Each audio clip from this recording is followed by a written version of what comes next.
Let's go pour la deuxième partie.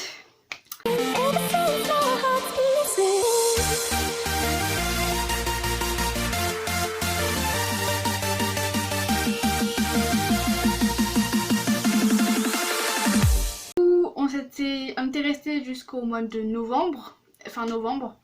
Et à partir de décembre, Gisèle a arrêté de venir en cours.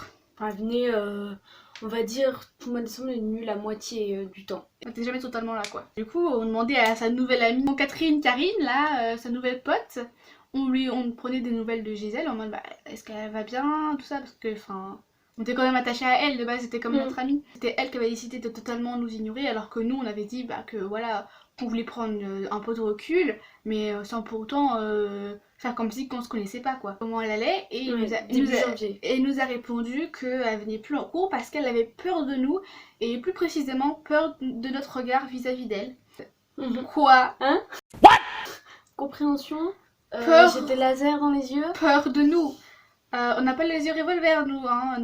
Elle a les yeux revolver. Donc clairement, on n'a pas compris. Et là, faut régler les choses parce que ça va pas du tout. On a demandé à Catherine de demander à Gisèle si c'était possible qu'on aille chez elle la voir, même s'il y avait ses parents qui étaient là, pour qu'on parle un peu de... Qu'on mette les choses au clair, tout simplement, parce que c'était en train de partir n'importe comment. Elle avait soi-disant peur de nous et de notre regard, alors que bah on avait juste rien fait. Et 14 janvier, on s'était dit, bon, le mercredi, après les cours, le midi, on irait la voir, parce que c'était le meilleur moment pour qu'on se voit, parce que sinon, on ne pouvait pas. On est allé chez elle, déjà on était un peu stressés en mode... On appréhendait en fait. Qu'est-ce qu'on va dire, comment elle va réagir et tout ça, donc on arrive chez elle, normal, on fait toc toc toc, hein, comme tout le monde. 30 secondes, on entendait des voix derrière la porte et tout. C'était les secondes les plus longues de ma vie, on stressait. On attend, on était devant la porte comme des connes devant. Il faisait froid en plus. Et là, il y a sa mère qui sort à la porte, fenêtre. Elle nous dit pas bonjour, elle nous dit rien, elle arrive, les bras croisés, la tête haute. Qu'est-ce que vous faites là? Tellement hautaine, mais vraiment hautaine. Du coup, nous on s'est regardé vraiment mal à l'aise. J'ai souri, j'ai fait bah voilà, on avait dit qu'on viendrait aujourd'hui parler à Gisèle, donc bah c'est ce qu'on est venu faire en fait. Elle nous a répondu toujours les bras croisés, totalement fière et hautaine là. Ah bah elle est pas là. Ah! Pourtant on avait demandé si elle était là, si elle acceptait qu'on passe après les cours. Donc elle savait très bien à quelle heure vu qu'on était dans la même classe. De toute façon elle voulait pas nous parler. Donc déjà nous on était en mode what the fuck, on a dit qu'on viendrait. On est resté 1 heure sur le palier de la porte à se faire démonter par sa mère. Elle nous disait des propos horribles. Elle nous disait que sa fille était retombée en dépression à cause de nous, qu'elle avait peur de nous, qu'on la harcelait, parce que le fait qu'on prenne des nouvelles régulièrement d'elle, on prenait des nouvelles, hein, pour eux c'était du harcèlement. That is not correct. Ils nous menaçaient d'aller voir le directeur pour se plaindre de harcèlement. Elle nous a même menacé de porter plainte. What? On savait, enfin on la connaissait quoi, on avait passé des mois ensemble. On savait qu'elle s'attire très facilement la pitié et la compassion des gens. Ouais. Elle a un talent. Et elle a le don pour se faire passer pour la victime alors que c'est elle qui fait le mal en fait. Du coup, nous on comprenait pas, sa mère nous disait qu'elle était pas là, que ça servait à rien, qu'on devait lui.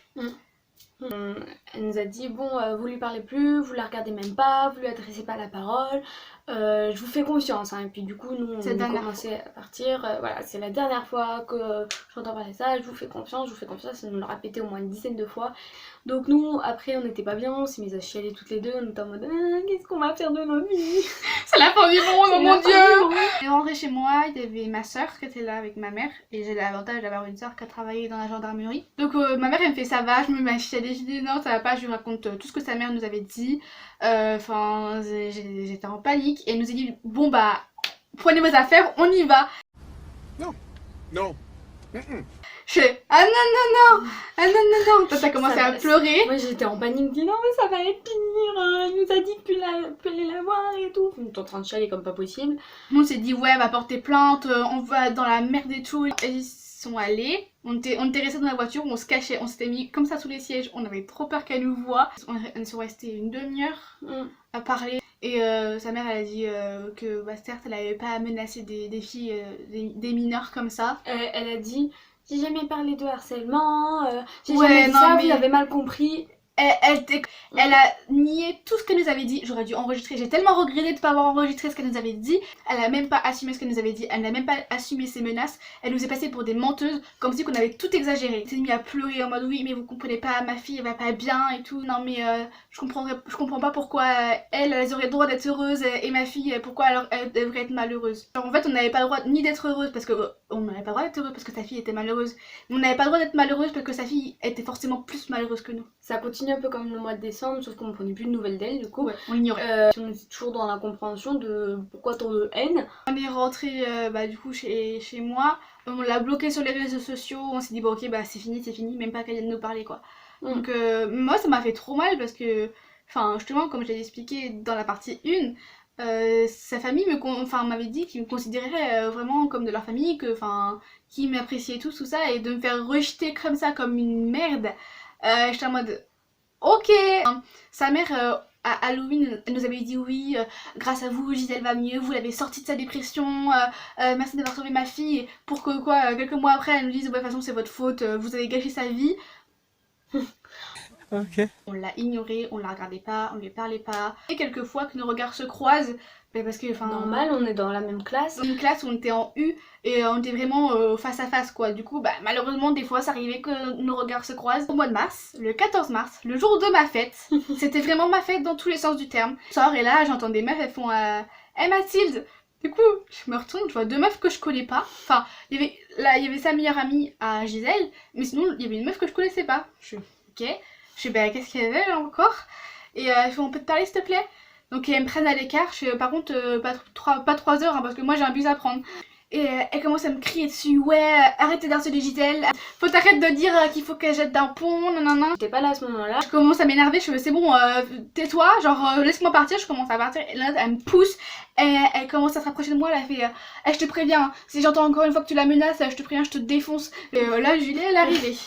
Elle était sur le trottoir à l'extérieur du lycée et on voit pas quand on descend les escaliers pour sortir du lycée. Du coup moi genre je descendais les escaliers, j'entendais crier, je me dis c'est quoi ça encore, enfin genre dans ma tête m'en fous. Puis là genre j'arrive en bas des escaliers, je vois que c'était Mathilde avec les deux autres là. Du coup j'ai eu un petit bug, puis j'y suis allée en mode wouah qu'est-ce qui se passe. C'est quoi ça? Pourquoi vous criez? Du coup elle se tourne vers moi, elle commence à me dire les mêmes choses. Ouais. Vous allez laisser Gisèle tranquille, machin. Elle disait qu'on l'incitait au suicide, qu'on la menaçait sur les réseaux sociaux. Enfin genre j'ai pas compris. That is not correct. Mais laissez-nous tranquille, je vais appeler les flics et tout. Alors j'appelle qui? J'appelle ma mère déjà. Du coup, genre, toi, tu pars un peu sur le côté, et moi, je commence à partir, genre, je vais rentrer chez moi, les étaient 100, et elles étaient chacune, une de chaque côté de moi, sachant que le trottoir était pas large du tout, quoi. Et du coup, on me descendait, elle continue à me crier dessus, j'étais en mode, mais laissez-moi, je veux pas vous entendre parler, quelle preuve? Elle commence à me dire, ouais, parce que on a des preuves sur les réseaux. Il me disait, mais quelle preuve? Mais vas-y, montre-les-moi tes preuves. Enfin bref, du coup, on était en train de gueuler, t'avais la moitié du lycée qui nous regardait. T'avais le père de Gisèle qui nous regardait avec ses lunettes de soleil là, alors qu'on était en hiver. J'ai capté ça qu'après qu'il avait ses lunettes de soleil, genre on était en hiver. Il nous regardait en mode made in black comme ça là. I make this look good. Et là t'as la mère des deux meufs là qui se ramène, on l'a jamais vue de notre vie, qui commence à nous engueuler en mode ouais ça suffit, vous la laissez tranquille. Je vois que les deux meufs avec leur mère elles commencent à se barrer, je prends leur plaque d'immatriculation. Pendant que j'étais en train d'appeler ma mère, son père il m'a menacé, il m'a fait comme ça, donc je lui ai fait signe de venir. En mode venez régler vos comptes parce que vous envoyez des gens mais vous avez même pas les couilles de venir régler vos comptes en face. Donc clairement si vous avez même pas les couilles de venir affronter des adolescentes et de vous envoyer des gens pour le faire à votre place, sérieux vous avez un gros problème. On est allé au lycée. On a tout raconté au CPE, il y avait notre prof principal qui était là, donc on a tout raconté. On a dit ce qui venait de se passer, mais du coup, ils pouvaient pas être concernés vu que c'était pas dans l'enceinte du lycée. C'était en dehors. On leur a quand même dit quoi, et on a raconté en gros l'histoire tout. Ils étaient même pas au courant. Ils étaient pas au courant, donc Gisèle était pas venue voir, sa mère non plus. Le lendemain, vendredi, on a été au flic. Yes. Du coup, toi t'as laissé une main courante. qu'elle avait pas agressé physiquement. Enfin, moi, vu qu'elle m'avait poussée, j'ai pu porter plainte. Bon, clairement, ça aboutit à rien. C'était juste pour leur faire peur. C'est que Gisèle est montée tout le monde contre nous. Après, on est allé voir la déléguée. Je sais pas, qu'elle fasse un peu passer le mot dans la classe en mode de nous regarder mal et de tout ça. Parce qu'on se prenait des regards et des réflexions. On lui a raconté. Elle me dit ouais bah d'accord, je comprends votre point de vue, mais Gisèle elle est fragile et tout. Elle est sensible, faut la comprendre. Si vous forcez l'amitié, ça peut pas être possible, si elle veut s'arrêter. Mais on veut pas être amis avec elle en fait. On veut juste qu'elle nous laisse tranquille. On nous a demandé de la laisser tranquille, c'est ce qu'on a fait. Mais elle était toujours en classe à se retourner pour nous observer, pour savoir si on l'observait ou pas. Du coup, dès que nos regards se croisaient, parce qu'on sent quand quelqu'un nous fixe. Donc des fois, on la regardait en mode bah pourquoi tu nous regardes? Et elle répétait aux autres en mode ouais, elle me fixe, elle me regarde méchamment et tout ça, alors que bah non. Pour commencer son cours, il fait un petit speech, un petit débriefing, voilà, pour dire oui, je sais que il y a des trucs qui vont pas dans la classe, franchement, c'est des histoires de gamins, il faut arrêter et se respecter. Enfin, dans l'idée, je pense pas qu'il ait voulu mal faire. Tout le monde était déjà plus ou moins au courant de notre histoire. On savait même pas que de base, on pensait que bah, c'était resté entre nous, sauf qu'en fait, Gisèle elle avait bien craché dans notre dos depuis le début, donc en fait, toute la classe nous détestait. De se créer des faux comptes sur les réseaux pour du harcèlement et tout. Et genre, du coup, tout le monde nous regardait en mode on avait fait ça. No, no, no, no! Donc on l'avait bloqué de partout depuis longtemps, depuis le début janvier. Soi-disant preuve, c'était sorti d'un de tes tweets. Et qui était vraiment hors contexte. Et qui était pris hors contexte, mais du coup, elles avaient fait des comptes pour regarder ce qu'on tweetait, si on parlait sur elle ou pas. Donc en fait elle nous espionnait et c'était elle qui avait créé faux compte. Mais tout le monde nous regardait comme si c'était nous, parce que forcément tout le monde la prenait en pitié. Et tout le monde n'avait que son point de vue à elle. Voilà, c'est ça. Et donc à un moment il a dit c'est comme si nous on faisait ce genre d'histoire dans la salle des profs. Donc enfin moi genre et t'as une fille qui s'est retournée, qui a parlé à ses potes, mais genre hyper fort, vraiment pour qu'on entende, en plus juste à côté de nous. Ah mais en plus elle se permet de rigoler. Surtout qu'en fait le prof il voyait bien que ça commençait à être tendu, donc il essayait de faire des blagues en mode pour montrer que c'était ridicule, les histoires comme ça. Du coup bah nous ce qu'il avait dit ça nous avait fait rire, pas le contexte mais ce qu'il avait dit ça nous avait fait rire. Comme plusieurs gens dans la classe. C'est ça, mais vu que nous on avait rigolé, on nous avait regardé super noir, on nous avait fait des réflexions. Aussi il faut dire que les gens de la classe ils étaient pas spécialement proches, enfin ils étaient pas proches du tout de Gisèle. Du coup il y avait une ambiance pourrie dans la classe. C'est ça. Jusqu'à la fin de l'année, enfin c'était en mars, mi-mars, et jusqu'à début juin quoi, jusqu'à la fin de l'année, il y avait une ambiance pourrie dans la classe. Bah, au final c'est resté comme ça toute l'année parce qu'elle a rien fait de plus, parce que ils ont dû recevoir la plainte, mais on n'en a jamais entendu parler. A appris après que Gisèle elle nous critiquait déjà en disant qu'elle avait peur de nous et qu'elle venait de moins en moins en cours, même quand on était encore amis vers fin novembre, elle s'était déjà plainte à la déléguée comme quoi elle sentait mal à cause de nous machin, alors qu'on était amis. On montait vraiment tout le monde, même les profs se montaient contre nous. Bah Blandine et moi surtout on était victimes d'intimidation dans la classe et on en a parlé à un prof au bout d'un moment et bah pour lui c'était notre faute parce qu'on avait harcelé Gisèle à tel moment, c'était une vengeance, donc c'était limite si on le méritait pas quoi. On a dû raconter notre propre version au prof. Il a voulu nous confronter avec Gisèle, nous on était ok, pas de problème. Elle a juste fui parce qu'elle savait que si elle était face à nous, elle pourrait pas mentir parce que, on est les seuls qui, elle et nous, on connaît la vérité de ce qui s'est passé et c'était elle le problème et pas nous en fait. Ouais, peu importe à qui on racontait notre histoire d'abord, si elle venait raconter sa version après, il la prenait en pitié, c'était nous les fautifs. C'est ça. Le dernier jour de cours, toi tu venais plus.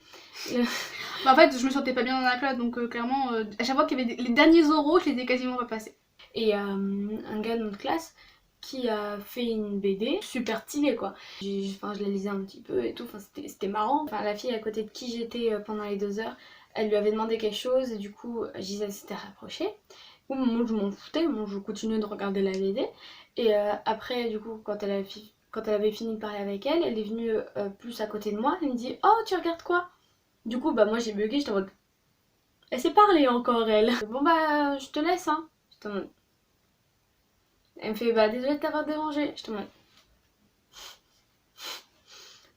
d'où tu me parles alors que ça fait 6 mois que tu dis à tout le monde qu'il faut pas qu'on te regarde et qu'on t'adresse la parole, et toi tu viens normal, comme si de rien n'était. Donc voilà, preuve que tout ça c'était rien que du feu, rien, que c'était basé sur rien là. Et alors moi, le jour du bac, genre ma dernière épreuve c'était l'oral d'espagnol. Et genre je parlais avec une autre fille de la classe avec qui je passais. Et elle passe devant moi avec Catherine. Et puis je lève la tête, je la regarde trop mal. Elle fait un petit sourire, elle me fait bonne chance hein. Genre ouais merci. Genre mais pas un merci sincère, mais genre merci vraiment hypocrite en mode tu me parles. Mais je la regardais trop mal tout le long du couloir, je la regardais comme as. Après c'était fini parce que c'était les vacances et puis bah on n'a jamais revu. Bah si, on l'a croisée une fois après le bac. Elle marchait comme ça. Ouais, elle avait peur. Du coup que notre story time vous a plu pour voir à quel point notre vie fait pitié. Voilà, puis comment bien gâcher l'année de terminale avec une histoire ridicule basée sur rien, sur du vide, sur du néant, mais qui a engendré beaucoup trop de choses pour ce que c'était. C'est ça. Voilà, en gros, morale de l'histoire, n'ayez pas d'amis. Voilà, c'est ça. Bye.